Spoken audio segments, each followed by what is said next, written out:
very word secrecy is repugnant in a free and open society. And we are, as a people, inherently and historically opposed to secret societies, to secret oaths, and to secret proceedings. For we are opposed around the world by a monolithic and ruthless conspiracy that relies primarily on covert means for expanding its sphere of influence, on infiltration instead of invasion, on subversion instead of elections, on intimidation instead of free choice, on guerrillas by night instead of armies by day. It is a system which has conscripted vast human and material resources into the building of a tightly knit, highly efficient machine that combines military, diplomatic, intelligence, economic, scientific, and political operations. Its preparations are concealed, not published. Its mistakes are buried, not headlined. Its dissenters are silenced, not praised. No expenditure is questioned, no rumor is printed, no secret is revealed.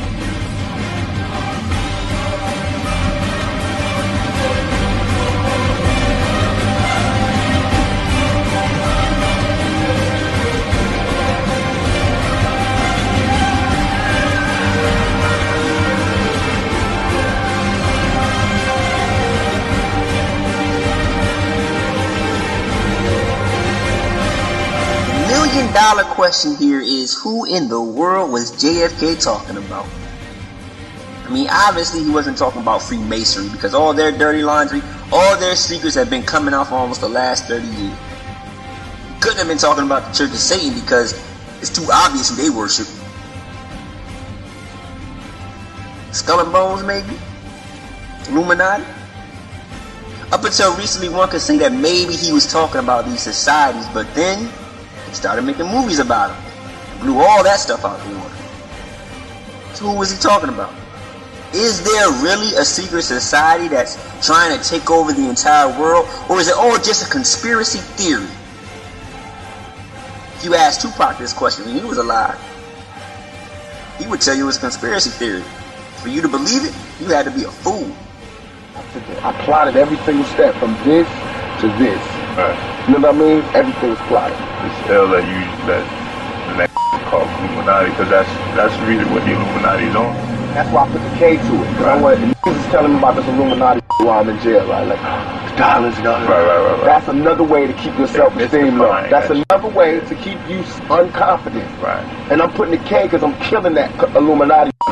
Trust me. If these motherfuckers wanted to kill you, why the fuck they gonna tell Farrakhan? Why they gonna tell the Nation of Islam? Why they gonna tell the in jail about the plan? How did he know? Right.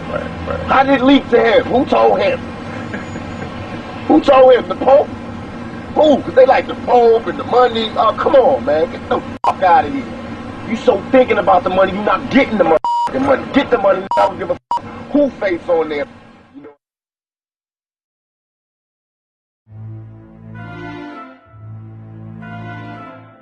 This recording was taken from what is believed to be Tupac's last interview. And as you heard, Tupac cared less about any conspiracy and more about getting his money. In fact, he said the reason why he was naming his last album Illuminati was simply to kill all the talk that he had heard in jail about the Illuminati. Tupac handled this question about a conspiracy like a true Illuminist would. First, he denied the existence of any conspiracy. And then, after mustering up as much energy as he could, he went on to attack those who believed in such a thing. He actually painted a picture of these people as being irrational and illogical individuals, as having quote-unquote low self-esteem. But this wasn't the only thing Tupac had to say about the Illuminati. A couple years after the Las Vegas incident, a track was released on which he actually said this statement, and I quote, "Say expect Illuminati, take my body to sleep. He's at the party with they shotties, just rowdy as me. Before I fit computer chips, I gotta deal with brothers flipping. Before I fit computer chips, I gotta deal with brothers flipping. Before I fit computer chips, I gotta deal with brothers flipping. I don't see no devils bleeding, only black blood dripping." It's obvious from what we just heard that Tupac's greatest worry wasn't the Illuminati, but in fact it was the brother who acted and looked just like himself. course, after hearing such statements come from such an iconic figure, one is tempted to swipe all this talk of a conspiracy to the side. My friend, the facts far outweigh Shakur's opinion. To add to the testimony given by our 35th president, we also had a testimony given by the 28th president of the United States, Woodrow Wilson. He actually makes this statement. Some of the biggest men in the United States in the field of commerce and manufacturing are afraid of something. You know that there is a power somewhere so organized, so subtle, so watchful, so interlocked, so complete, so pervasive, that they had better not speak above their breath when they speak in condemnation of it. Army General Douglas MacArthur said this. I am concerned for the security of our great nation, not so much because of any threat from without, but because of the insidious forces working from within. John F. Hyland, mayor of New York from 1918 to 1925, had this to say. He says the real menace of the republic is the invisible government which is like a giant octopus sprawls its slimy legs over our cities, states, and nations. U.S. Supreme Court Justice Felix Frankfurter had this to say.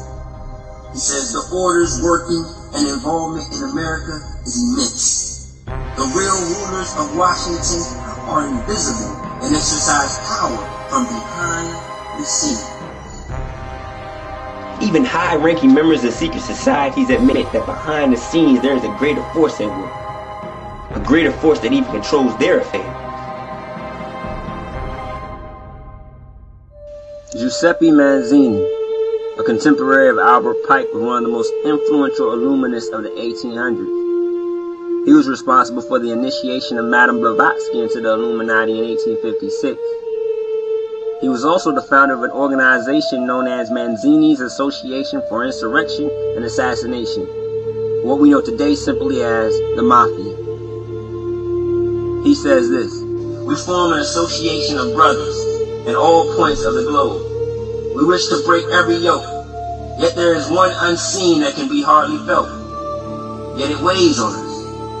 Whence comes it? Where is it? No one knows, or at least no one tells. This association is secret, even to us, the veterans of secret society.